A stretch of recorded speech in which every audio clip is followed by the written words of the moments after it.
چشمانت قلبم را لرزاند، کودکی تنها در دشتی سوزان.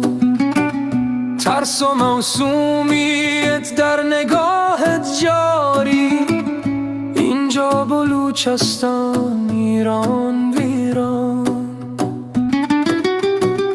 دستهای کوچک آرزوهای بزرگ، در کویر غمها میروید با درد. آه ای کودک تو خدای این های، از رنج و امیدین خاک پرورده.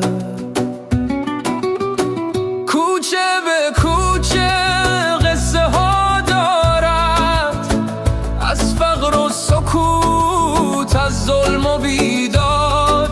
صدای گریهات در باد پیچید، آیا کسی هست که دل به تو داد؟ بلوچستان من با تو